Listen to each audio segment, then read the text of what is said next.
CTVA Podcast. Un encuentro único para conocer quiénes están detrás de las propuestas culturales del Complejo Teatral de Buenos Aires. Bienvenidos a un nuevo CTVA Podcast, otro encuentro, otra charla, hoy con Rubén Schumacher. Rubén, muchas gracias por haber venido. Gracias por invitarme. Gracias por el tiempo, sé que estás ahí del estreno y bueno, me imagino que debe haber nervios, ¿no? Un momento como... ¿Te parece? Soy un hato de nervios. Es lo único que soy en este momento. Si querés después hablamos de eso. Sí. Esta charla es muy tranquila. Se me ocurre en tu extensa trayectoria, después vamos a hablar de algunas cuestiones, pero me intriga mucho cómo nació tu pasión por las artes performáticas. Yo supongo que apareció gracias a mi hogar, a la casa donde nací.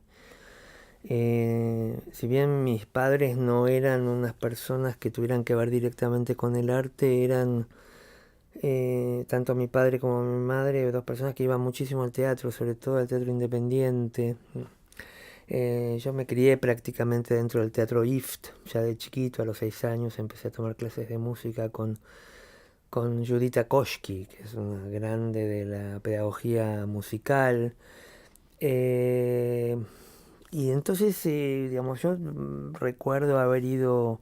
Mi primer recuerdo, para Sí. tener en cuenta esto, el primer recuerdo que tengo de mi vida es estar en un palco, mirando hacia el escenario del lado derecho, palco bajo, viendo a Alicia Alonso, creo que en el año 54 o 55 haciendo Giselle. No me acuerdo exactamente de ella, pero me acuerdo de la representación. Y ese es el primer recuerdo que tengo de lo artístico. Y yo creo que ahí se fundó todo de alguna manera, ¿no? En esa imagen. Y creo que por tránsito, ¿no? De ir a los teatros desde muy chico, de tener actividad musical, de tener mucha lectura, de tener mucha música, a pesar de que no teníamos mucho dinero. Mi familia no es una familia de dinero, nunca lo fue. A veces hubo un momento un poco más de esplendor, otros momentos de quiebra. Mi padre quebró una empresa, entonces tuvimos que irnos a vivir todos a una pieza, más o menos.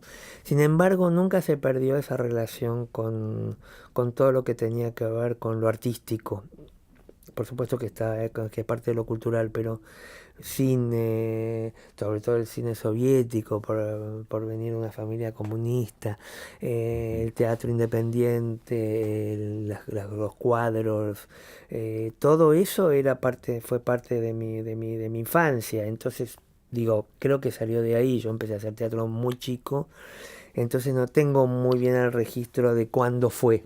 Claro. Por eso creo que fue esa circunstancia familiar, ¿no? Bueno, esta foto o este momento que traes de estar en el IFT recordando un espectáculo es bastante gráfico. Sí, ese recuerdo es del Colón, Ah, ¿no? del Colón. No es del Colón. Del IFT tengo otros De recuerdos. las clases del IFT, Sí, claro. sí, de las clases del IFT me acuerdo momentos, pero como los tengo muy presentes, me gustaría de alguna manera hasta revivirlos, porque son como genialidades pedagógicas, ¿no? Que se hacían en esos tiempos.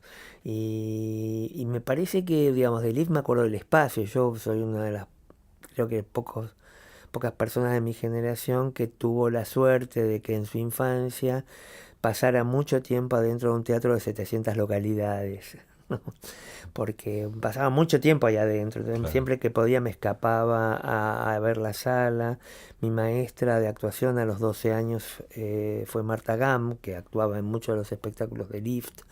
Entonces, pasearme por ahí, o por ejemplo recordar la apuesta de Inda Ledesma del señor Puntila, no, perdón, de Schweik en la Segunda Guerra Mundial, con Miguel Ligero, un actor que admiré toda mi vida y que fue uno de los actores más importantes de aquel elenco estable que tuvo el Teatro San Martín en la época de Quibe. Y al punto que al día de hoy recuerdo las canciones de esa apuesta. Mirá. Y me acuerdo de la letra y las cotejé con Berta Goldenberg, que trabajaba en esa apuesta, y me acuerdo que fue impresionante cuando no sé, 50 años después me di cuenta que me acordaba prácticamente las letras de una manera literal. A mí el teatro creo que siempre me impactó mucho y eso hace que bueno, que por suerte tuve la fortuna de poder dedicarme a él, ¿no? Sin saber muy bien cómo fue. Claro. Y sos muy memorioso por lo que decís. Tengo una gran memoria, afortunadamente, y la practico. Ujú. Sí, por ahí no me acuerdo de lo que pasó ayer o lo que tengo que hacer mañana, pero sí me acuerdo de lo que pasó en el año 58. La Es muy memoria raro. selectiva. Sí, sí, sí, mejor acordarse de lo que uno quiere, porque ya son muchos años de vida y hay mucho para recordar. Algunas cosas están bárbaras, otras horribles, Mm. pero digamos, el año pasado volví a trabajar en el Coliseo haciendo una ópera y me fui al lugar donde creo que estaba sentado cuando a los 13 años lo vi a Gassman haciendo un espectáculo ahí. Entonces, digo, qué bueno, ¿no? Poder volver a esos lugares y tener la memoria de decir, ah, yo estuve en este lugar hace muchísimos años y poder sentarme en el mismo lugar, ¿no? Claro. Digo, eso de ver Gassman a los 13 años también es parte de... Y siempre recuerdo ese Amici Romani con Cittadini, ¿no? Así, ese texto de Marco Antonio en italiano de Julio César de Shakespeare, que es en definitiva el autor que nos convoca, ¿no? Sí, ahora vamos a hablar de eso. Tengo una pregunta. Yo fui mucho al Kafka, Mm. espacio teatral, y te quería preguntar qué recuerdos aparecen del trabajo colectivo que significó ese proyecto durante 2004 y 2018 y que interpreto, vos me dirás, de algún modo continúa en el Pairó, ¿no? Ese colectivo de personas. Sí, ahora termina de alguna manera también la etapa Pairó, ¿no? Ujú. Digamos, hay algo de la crisis general de los teatros independientes y creo que del teatro en general que hace que me haya cuestionado el sentido de para qué tener un espacio, pero en ese sentido cuando entramos al lugar que fue producto de un espectáculo, yo estaba buscando un lugar que tuviera dos escenarios para poder hacer lo que después se llamó el siglo de oro del peronismo. Y sin quererlo, como me pasa muchas veces en la vida, terminé manejando un teatro, ¿no? Siendo responsable de un teatro, pero no solamente eso, sino también ayudando a elaborar leyes para la sobrevivencia de los teatros, militando en la Asociación de Teatros Independientes, ¿no? En Artei, o sea, teniendo muchísima actividad, es algo que, bueno, también es parte de mis características. Creo que fue un proyecto muy vivo en su momento porque surgió de la necesidad de hacer teatro y porque logramos que mucha gente que tenía ganas de hacer teatro se sumara a hacerlo con nosotros.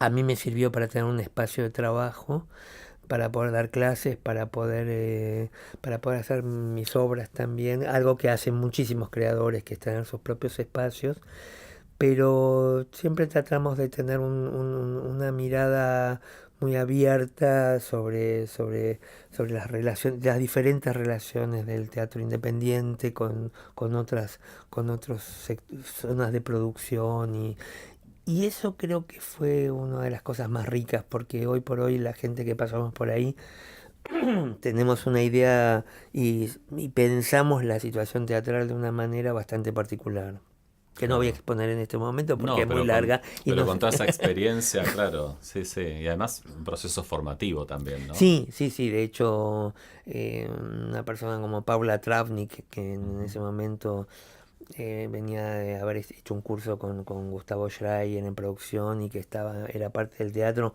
hoy por hoy es una de las referentes en el tema de producción teatral o de manejo de teatro, por ejemplo, ¿no? Ujú. Que es muy importante porque su pensamiento fue producido en la práctica del teatro, ¿no? Bien, bueno, este año hay mucha expectativa por el estreno de Hamlet en pocos días, con el protagónico de Joaquín Furriel, bueno, con un equipo extenso y a mi parecer maravilloso. Y me gusta Gracias. lo que escribiste para el programa de mano, Mm. porque, claro, es la cuarta obra de Shakespeare que dirigís. ¿Cómo fue ese camino? Está detallado, pero digo, ¿cómo lo contarías a alguien que está escuchando este podcast? Mira, yo me encuentro con las obras. Yo es muy difícil que diga, uy, quiero hacer tal obra. Alguna vez quise hacer tal obra, pero en general las obras me encuentran a mí, ¿no? En este caso el Hamlet fue producto de una charla con Joaquín, en el que después de algunos problemas de salud que tuvo Joaquín, dije, bueno, Joaquín, llegó el momento que haga Hamlet. Bueno, hagamos Hamlet, ¿no? Porque tampoco yo tenía pensado en mi vida hacer Hamlet, como tampoco tuve pensado hacer Galileo Galilei ni Las Troyanas. Son dos proyectos que por algún motivo tocaron a mi puerta, digamos, y yo abrí la puerta. Eso es otro de los casos, ¿no? Y bueno, una vez subido al proyecto me puse en marcha. Hamlet es creo que la obra más tremenda y más difícil y más por un montón de motivos, porque es la obra más compleja, más larga de Shakespeare, y también porque es la obra que está más saturada por la cultura, digamos, la cultura le ha hecho muchísimas cosas a esa obra, a la cual no hay modo casi de zafar de todo lo que la cultura construyó alrededor de ella.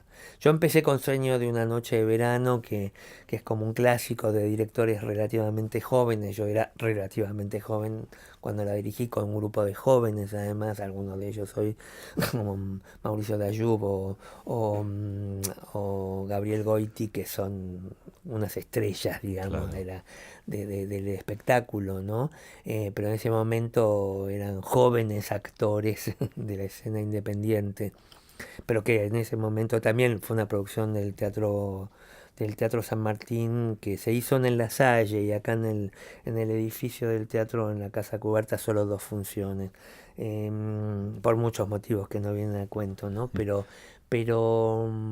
el tema es que después de eso hice Reiliar con Halcón, que fue una experiencia grandiosa, porque me recuerdo pensando, uy, cómo me gustaría hacer Reiliar con Halcón, pero bueno, la va a hacer con la Beli.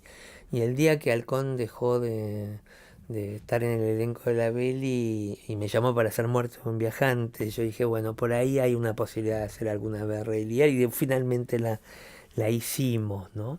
Y finalmente, y antes de Hamlet, haber podido hacer en The Globe Theatre en Londres en 1912 para las Olimpiadas el Enrique IV segunda parte, no, es una experiencia que no me la saca nadie de encima, y es como extraordinario haber hecho un montaje para un teatro isabelino en Londres, ¿no? El famoso Claro. Naranjas al Paraguay, digamos, ¿no? Es decir, fui ahí a la cueva londinense a agitar banderitas inglesas como una especie de chiste, donde no es raro, digamos, que de pronto algunos se pusieran un poco mosqueados con esa apuesta, porque un argentino mofándose un poco de su héroe local, como es el Enrique V, no les causaba mucha gracia. Todavía tenemos el penalti y tenemos la Malvinas de por medio, digamos, Ujú. la relación es compleja todavía, no con mis amigos ingleses ni con ciertos intelectuales, sino con cierta estructura cultural donde ingleses y argentinos seguimos o sea, los argentinos le seguimos tirando aceite a los ingleses en las invasiones inglesas, ¿no? Pero bueno, esas son mis experiencias con Shakespeare. Creo que si tuviera una otra vida, me gustaría poder hacer todas las obras de Shakespeare, porque me parece que cada una es extraordinaria, y hacer el ciclo de la Guerra de las Rosas y, mm, y hacer las comedias, ¿no? Digo, solo hice una, pero en Shakespeare está, para mí en Shakespeare es el autor del cual todo el teatro anterior llega hasta ahí, y del que sale todo el teatro, ¿no? Entonces uno se podría pasar perfectamente toda la vida con él. Por suerte a mí me gusta también hacer otros autores, Claro. y no voy a tener tanta vida como para poder hacer eso, pero me parece bueno esta posibilidad de transitar en la Argentina, que es un lugar donde cada vez se hacen menos textos clásicos, o cuando se los hace, se los recorta, se los versiona hasta el exceso hasta el punto de distorsionarlos, digamos, como una gran Ujú. dificultad para meterse con lo que el texto propone y con la complejidad que el texto propone, ¿no? En ese sentido, y a propósito de lo que decís, ¿Qué actualidad tiene para vos Hamlet en este contexto, ¿no? Digamos, hay algo que propio de la obra, ¿no? La obra es una obra de una gran complejidad, bien indescifrable, digamos, en un sentido, porque qué es lo que resuena en cada época es algo que cada época entiende mucho tiempo después. Digamos, recién hoy estamos entendiendo qué es lo que les pasó a los románticos cuando apareció Hamlet, ¿no? Para ellos, o cuando se puso en circulación la obra después de perdido el tiempo isabelino, o quién es Hamlet para los que vivían en la esfera comunista. Jean Cota habla mucho de eso, ¿no? ¿Quién es Hamlet cada vez? Yo no me animaría a decir es tal cosa en este momento, porque en general cuando pienso en cuestiones artísticas opto por cierta ambigüedad. Me parece que mejor, sobre todo en esta cuestión que tiene que ver con que va a haber un espectador que va finalmente a darle sentido a lo que yo hice. Entonces no me gusta anticiparme y decir, es esto, yo voy por acá. Yo simplemente hice un planteo, y ese planteo en el que reconozco la contemporaneidad porque ciertos textos me interpelan. Y a los actores cuando los hacen los interpelan, y cuando decíamos el trabajo con Lautaro decíamos, wow, qué texto este, ¿no? Donde está todo el tiempo esta cuestión de, digamos, de esa relación con los poderosos, con la... con la está en el ser o no ser, ¿no? Lo que no hace la justicia, etcétera. Pero yo creo que hay algo, que si pudiera rescatar algo, es que la procrastinación de Hamlet, esta imposibilidad que tiene de llevar a cabo la venganza pedida por su padre, ¿no? Donde es el deseo del padre, no de él, digamos, Claro, por otra sí, sí. parte, ¿no? Pero de alguna manera, una vez puesto, es decir, yo me voy a vengar, después nunca puede llevar adelante la venganza, y la venganza finalmente no llega. En realidad es casi matar a Claudio, es casi un accidente, digamos, es como no sucede por decisión en el momento que hubiera podido hacerlo, cuando Claudio está rezando y todo eso, no lo hace, y sigue pasando el tiempo y no termina de resolverlo, ¿no? Yo creo que eso habla de nosotros. Ujú. Hoy por hoy me gustaría, digo, es la parte que a mí me parece que me gustaría que el espectador escuchara, quiero decir, y que el espectador se enojara con esa parte que, que es la que no pone en funcionamiento, Claro. porque estamos todos a la espera de algo, que en otro lugar pase algo, que lo que mejore nuestra calidad de vida sea otra cosa, y no estamos nosotros haciendo algo para que nuestra vida sea un poco mejor, ¿no? Cada vez estamos más empobrecidos, cada vez estamos más mediocrizados, cada vez pasan cosas horrendas.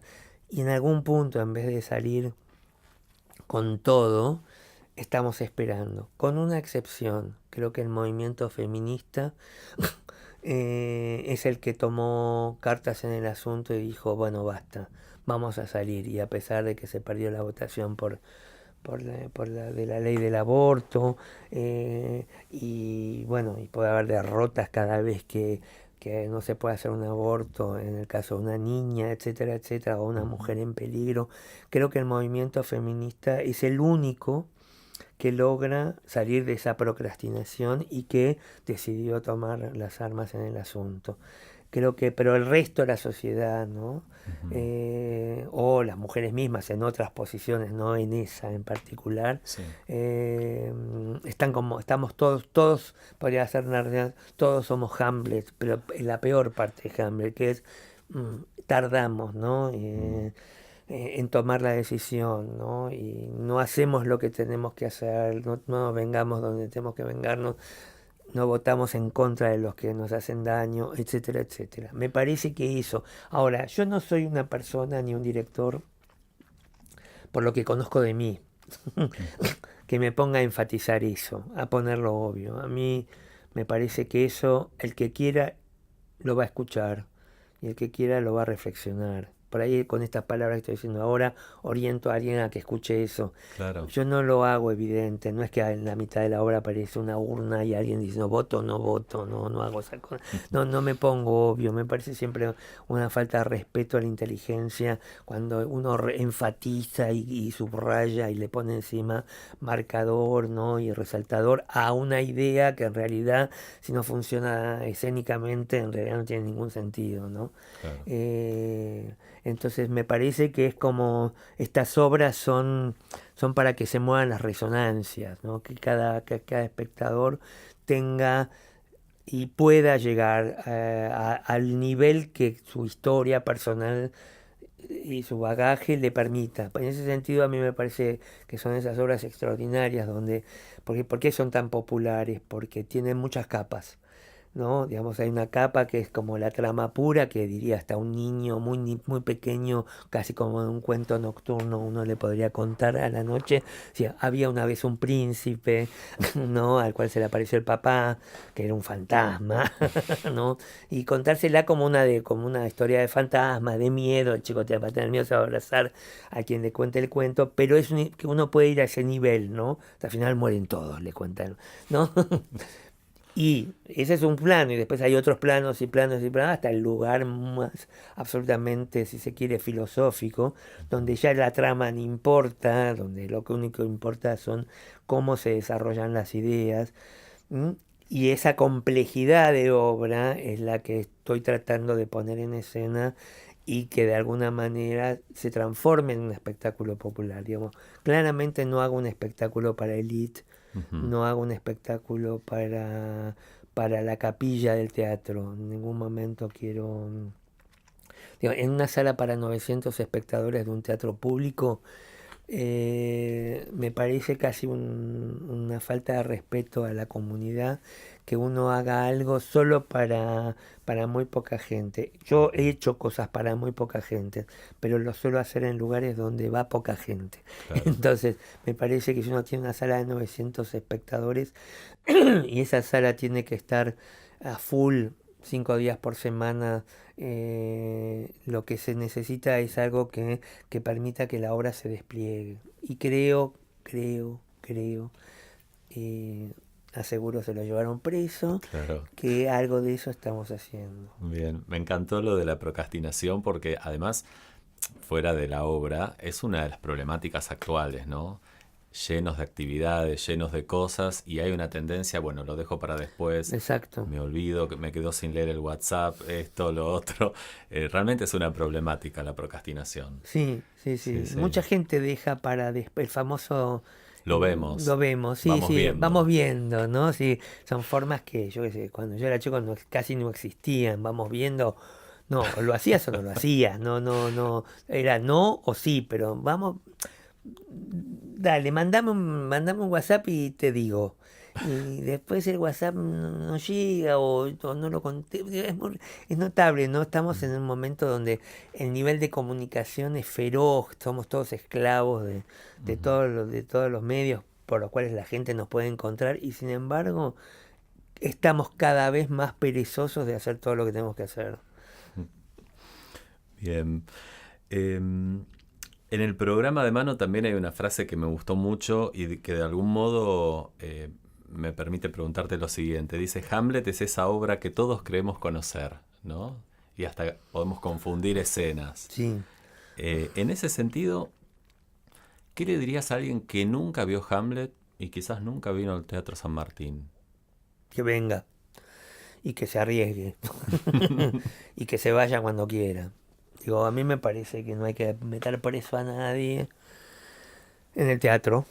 Digamos, Ujú. el teatro es un lugar a donde la gente viene, por lo tanto, en una época en que para entretenerse hay un montón de cosas que permiten no salir ni siquiera de mi cuarto, digamos, ¿no? Puedo tener la televisión, la computadora, el teléfono celular, digamos, como las bases fundamentales del entretenimiento, ¿no? Y toda la oferta tecnológica tiene que ver con eso. En ese sentido, el teatro es un arte primitiva porque obliga a la gente a salir de su casa, salvo aquellos teatros donde actores que van a la casa de uno, pero muy pocos son, no Sí, es la generalidad, es la excepción.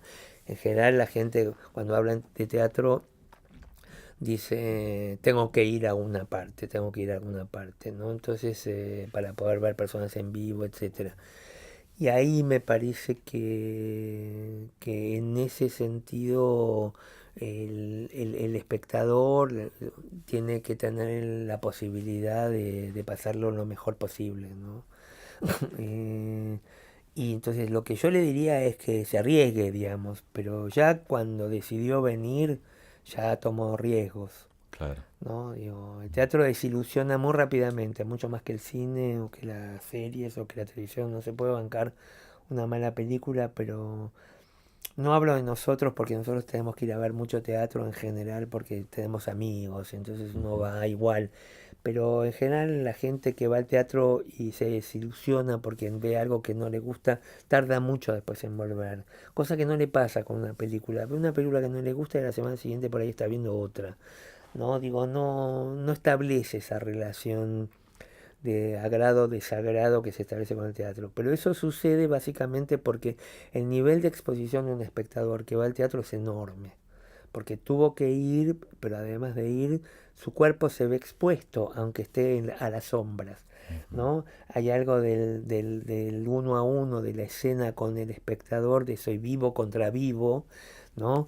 Que en el cine, aunque vaya al cine y la película no le guste y se duerma y bostece y le suena el celular, la película va a continuar. Claro. Todos sabemos que la película va a continuar, salvo en La Rosa Púrpura del Cairo, que todos sabemos que es una maravillosa ficción acerca de eso, digamos, ¿no? Sí, Esa película maravillosa de Woody Allen, donde de alguna manera se tematizaba esa posibilidad de que el cine se volviera teatro, ¿no? De pronto que algo pasara en la platea y que los personajes de la película miraran al espectador. Eso es como decir, bueno, no es cine, eso es el teatro, ¿no?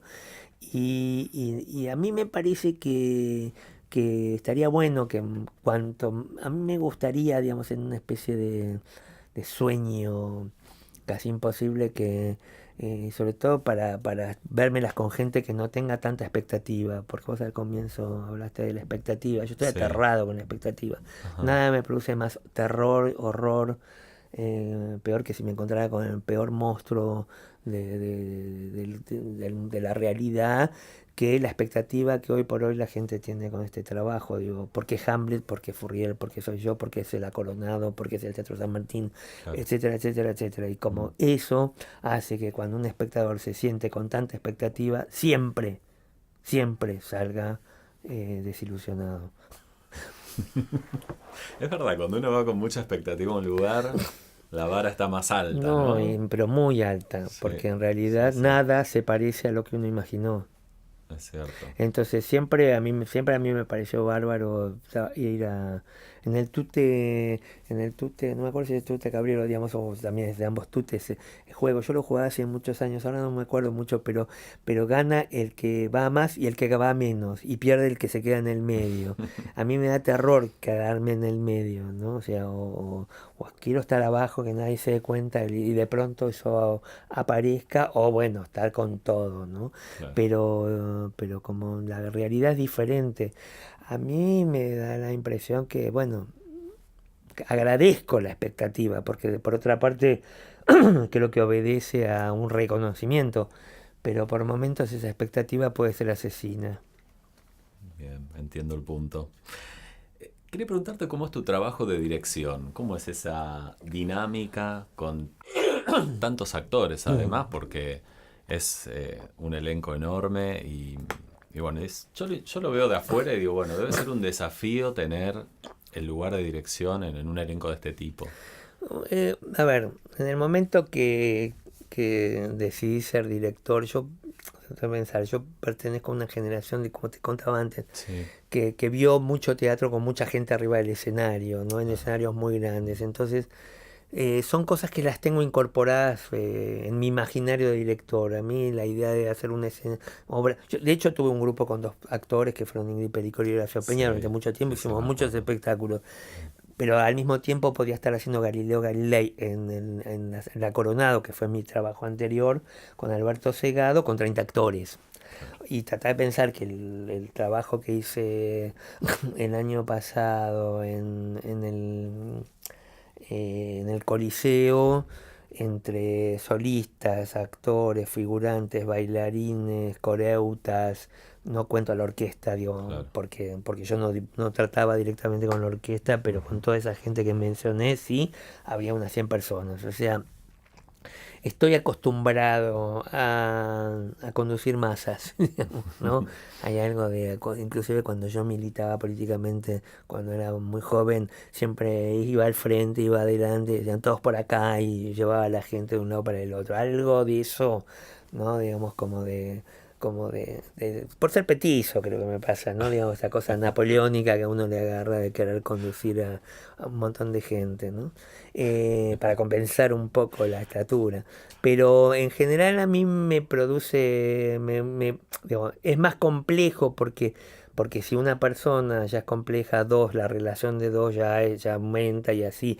Entonces la combinatoria entre 16 actores, más un músico, más los colaboradores, más los asistentes, más todo el personal del teatro, digamos, es como tener una tolerancia a la presencia de los demás, ¿no? Digamos, yo hay una cosa que me gusta mucho de estas situaciones porque aprendí a ser tolerante. Yo, digamos, puedo ser intolerante con alguna cosa porque me molesta mucho con una persona, pero en una circunstancia como esta creo que nadie que me haya visto trabajar va a poder decir lo contrario, a pesar de que existe una especie de mito que yo soy difícil, complicado, pero es un mito que ha creado algunas personas sobre Ajá. mí no sé para qué, porque, pero en realidad como que no, lo que me pongo es estricto. Yo, por ejemplo, cuando a los actores les aviso cuando voy a gritar, les digo, ojo, les aviso que en el ensayo de mañana voy a gritar.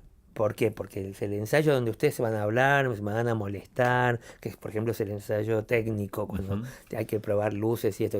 Digo, yo les voy a decir cualquier cosa, ustedes me van a decir otra, todos no van a sentir ofendidos, pero saben, todo es un juego. O sea, no hay nada personal. Ya está. Y digo, pues tengo claro los momentos, en general no me parece un problema. El tema es que como una computadora uno tiene que procesar muchísima información, que cuanto más simple es un elenco o una producción, tiene que procesar menos información. En este caso, no solamente es la obra, el escenario, digo, yo creo que tengo como cálculos económicos en general, ¿no? Que tienen que ver y hasta diría geométricos, por ejemplo, a veces calculo las puestas en metros cúbicos, digamos, ¿no? Mm. Digamos, y acá en Colón o en Coronado, en el Argentino de La Plata, en el Coliseo, es diferente que dirigir en el Kafka o en el Pairot, ¿no? Donde Claro. los metros cúbicos son menores, no solamente la cantidad de espectadores, ¿no? Digamos, hay como una cantidad de problemas que se van reduciendo, achicando.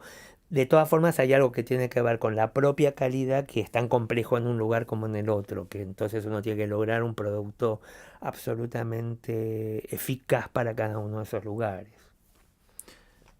Y en estos días previos, ¿cómo es una jornada tuya?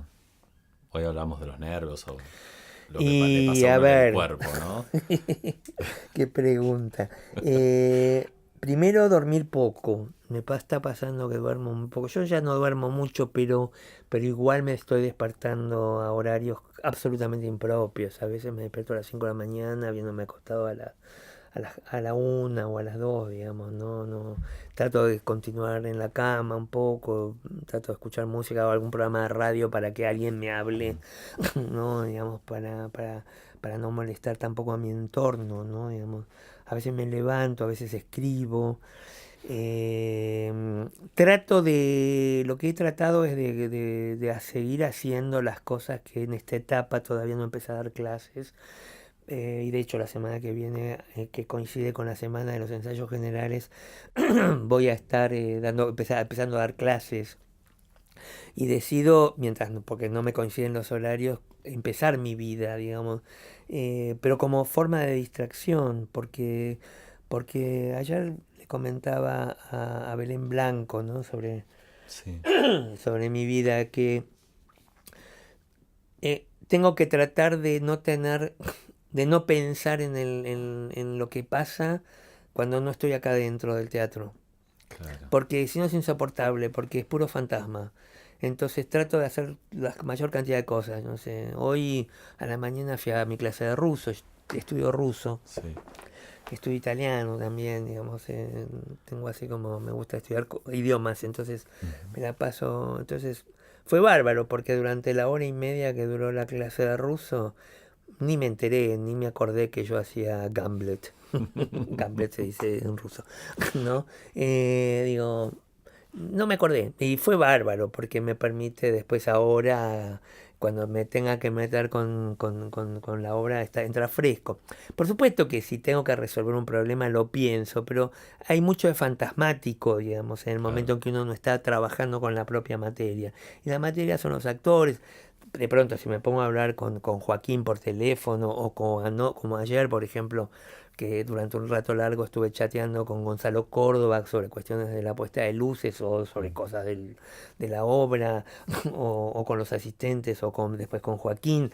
Digamos, todo eso es parte del trabajo, pero cuando estoy ocupado, lo real es que en este momento y dadas las características del espectáculo, y me pasa en general con los espectáculos que tienen esta trascendencia, estoy absolutamente tomado como que mi vida está organizada alrededor de lo que me marca el horario de ensayo, ¿no? Digamos, igual no importa la hora que yo termine hoy, porque el ensayo termina a una determinada hora porque nos echan del teatro, esto es así, no nos podemos quedar hasta cualquier hora, pero por ahí después yo me quedo charlando, viendo algunas cosas con algunos actores, o me quedo pensando alguna cosa, pero bueno, mañana sé que a las 9 voy a estar en mi clase de italiano tratando de conjugar algunos verbos muy difíciles. Y Y durante ese descansar a rato, la mente de claro, Hamlet. Ambleto, no, Eh, no y, está. ¿Y cómo ves a Joaquín Furriel? Digo, después de haber pasado la experiencia de Rey Lear, donde participaba, digamos, del elenco con Halcón en el 2009 y ahora, ¿no? Con este rol. ¿Cómo es esa relación dialógica entre los dos? A mí digamos, esto que contaba antes respecto del encuentro con Joaquín, ¿no? Digo, un director que no puede pensar Hamlet si no entiende un Hamlet.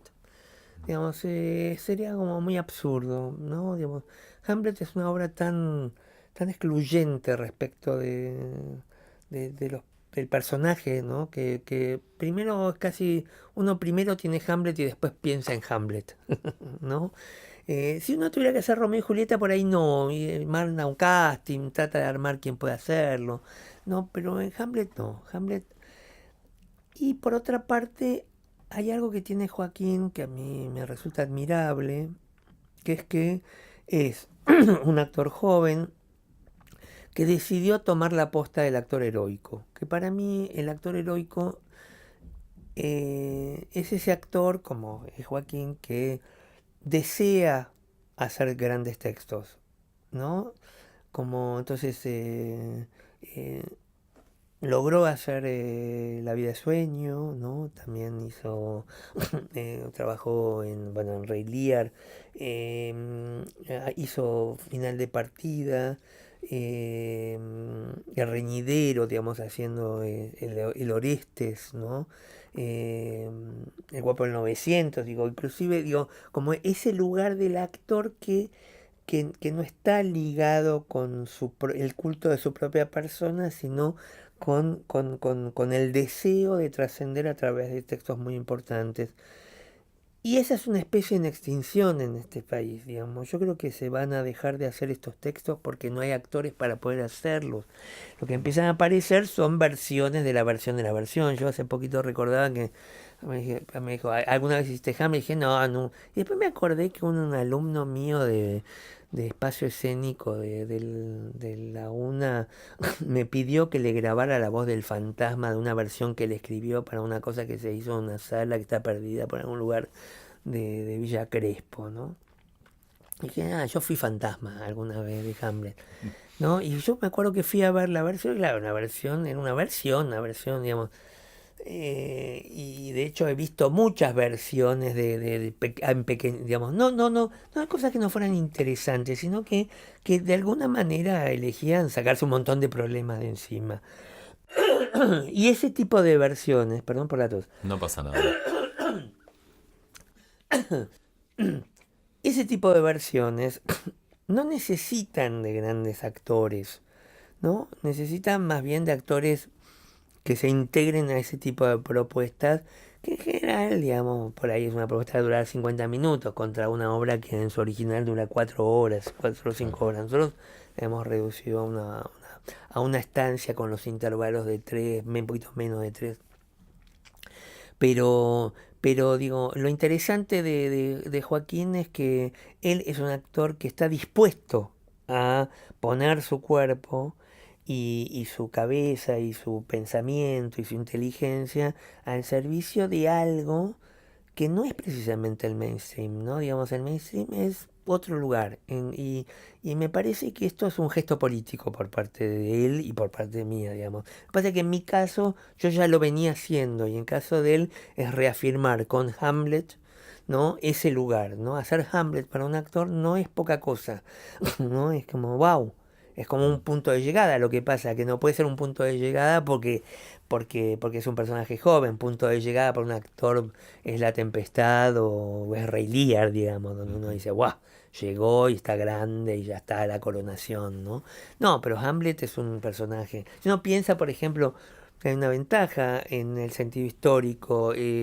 Cuando Alfredo Alcón hizo Hamlet en el teatro, no cuando lo hizo en televisión con Stivel, pero cuando lo hizo en teatro aquí, Alfredo ya tenía 50 años, ¿no? Un Alfredo siempre maravilloso, Sí. pero tenía 50 años, ¿no?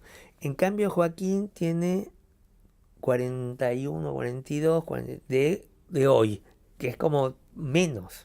Claro. Entonces a mí me parece que eso es una cosa verdaderamente de una valentía y yo lo admiro, yo aprendo muchísimas cosas con él porque a la vez me acerca a una generación con la que yo tengo relaciones como maestro, como actor, etcétera, pero es tan fuerte la relación que se genera que solamente con el intercambio se puede trabajar la obra.